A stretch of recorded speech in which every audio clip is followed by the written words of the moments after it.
नमस्कार, मैं डॉक्टर राकेश पाठक। क्या आप ये कल्पना कर सकते हैं कि किसी प्रदेश का चुना हुआ मुख्यमंत्री देश के 2.5 करोड़ से ज्यादा निशक्त जनों को कटा फटा आदमी कहे?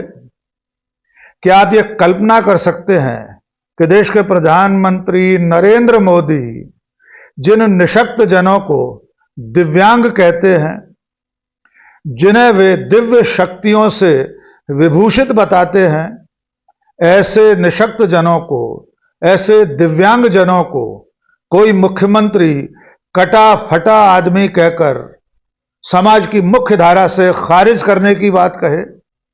क्या आप ये कल्पना कर सकते हैं कि कोई मुख्यमंत्री भरी सभा में मंच से बाकायदा ये कहे कि जिन लोगों के अंग कटे फटे होते हैं उन्हें राजा नहीं बनाया जाता, उन्हें नीचे फेंक दिया जाता है? यकीनन आप कहेंगे जिसने भी ये बयान दिया है उसका ये बयान बेहद आपत्तिजनक है, अमानवीय है और तो और प्रधानमंत्री और भारत सरकार की मंशा के भी खिलाफ है। आइए जान लीजिए वो कौन मुख्यमंत्री है जिसकी नजर में देश के करोड़ों निशक्त जन कटे फटे आदमी हैं, फटे टूटे आदमी हैं। उस मुख्यमंत्री का नाम है डॉक्टर मोहन यादव, मध्य प्रदेश के मुख्यमंत्री। और ये बयान उन्होंने एक चैनल के कार्यक्रम में सैकड़ों लोगों के सामने, मंच से, कैमरे के सामने अदा किया है। आइए पहले डॉक्टर मोहन यादव का बयान सुन लीजिए। वे किस हवाले से करोड़ों लोगों को, निशक्त जनों को, जो लोग भी शारीरिक अपंगता का शिकार हैं, किसी तरह की कोई खामी है, फिजिकली चैलेंज्ड हैं, ऐसे लोगों को डॉक्टर मोहन यादव कांग्रेस के चुनाव चिन्ह हाथ का पंजा के बहाने से खारिज करने की बात कर रहे हैं। आइए सुन लेते हैं डॉक्टर मोहन यादव। हमारे यहाँ ये कटे पिटे शरीर वालों को अच्छा मानते ही नहीं, अब क्या करें, हमारी भी दिक्कत है। हमारे यहाँ तो पूरे शरीर के साथ हो तो राजा बनेगा, नहीं तो उसको नीचे कर देते। आपने सुना, डॉक्टर मोहन यादव कह रहे हैं कि हमारे यहां यानी भारतीय समाज में कटे फटे आदमियों को अच्छा नहीं माना जाता, उन्हें राजा नहीं बनाया जाता, उन्हें नीचे कर देते हैं।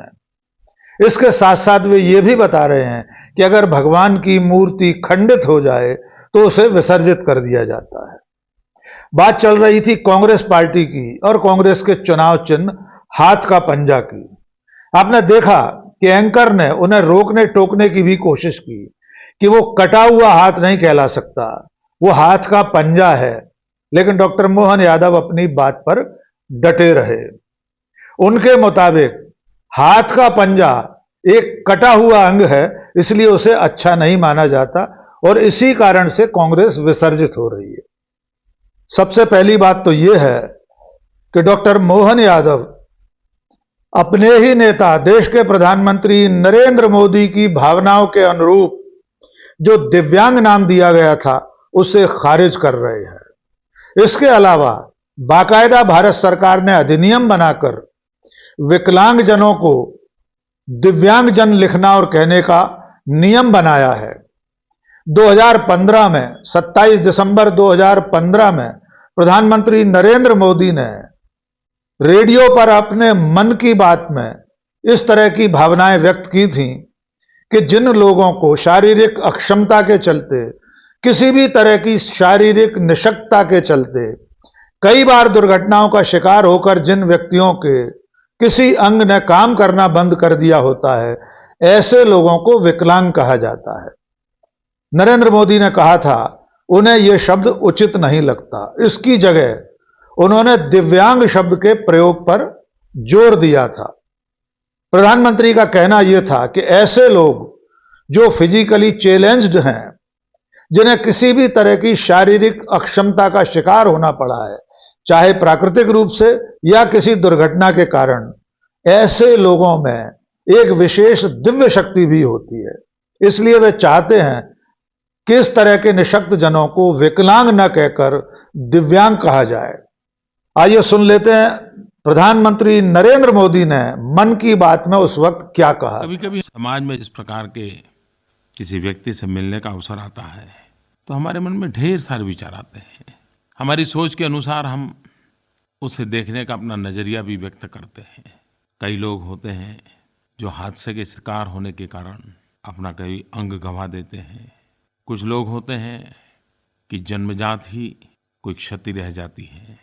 और ऐसे लोगों के लिए दुनिया में अनेक अनेक शब्द प्रयोग हुए हैं, लेकिन हमेशा इन शब्दों के प्रति भी चिंतन चलता रहा है। हर समय लोगों को लगा नहीं, ये उनके लिए ये शब्द की पहचान अच्छी नहीं लगती है, सम्मानजनक नहीं लगती है। और हमने देखा होगा कि कितने शब्द आ चुके हैं।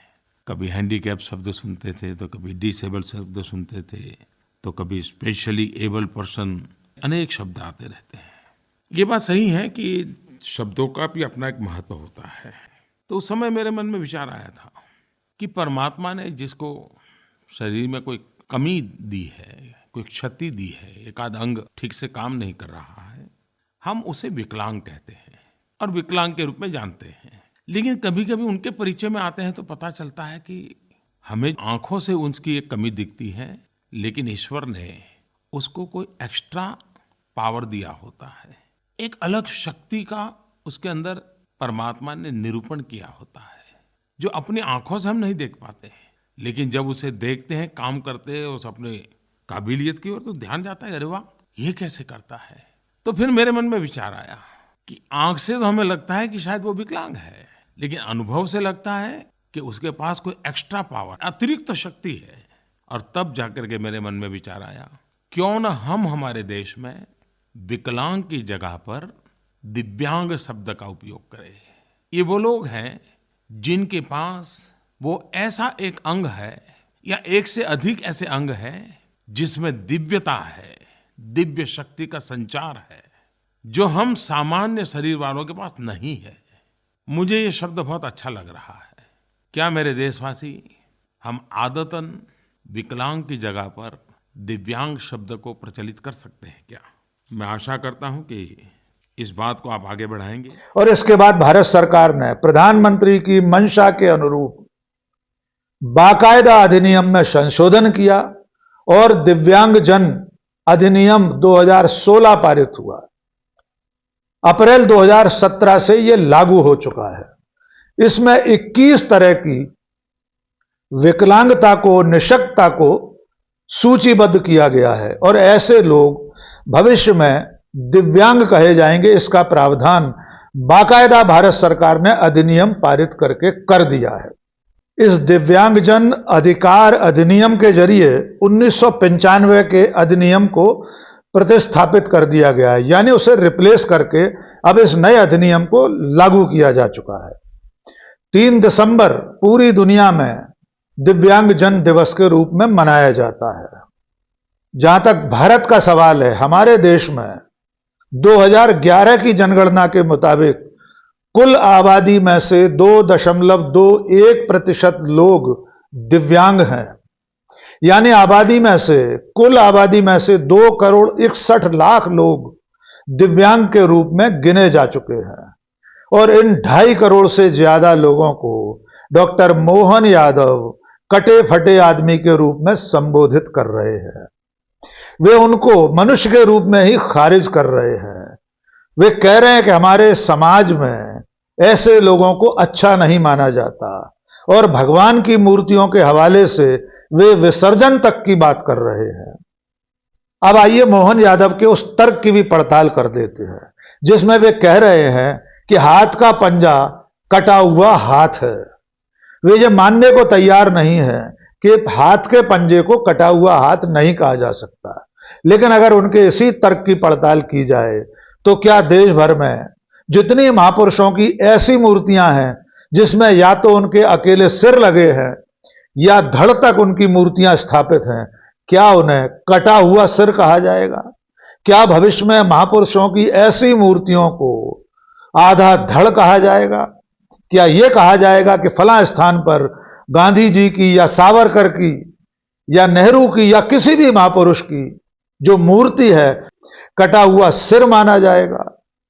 जाहिर है डॉक्टर मोहन यादव का बयान न केवल अमानवीय है बल्कि करोड़ों लोगों के लिए अपमानजनक भी है। बात कांग्रेस के चुनाव चिन्ह की चल रही थी, इसलिए यह भी जान लीजिए कि कांग्रेस पार्टी ने अब तक 3 बार अपना चुनाव चिन्ह बदला है। आजादी के बाद कांग्रेस पार्टी 2 बैलों की जोड़ी के चुनाव चिन्ह पर चुनाव लड़ती थी। उसके बाद इंदिरा गांधी के समय पहली बार 1969 में कांग्रेस पार्टी ने अपना चुनाव चिन्ह बदला, तब चुनाव चिन्ह हुआ गाय बछड़ा।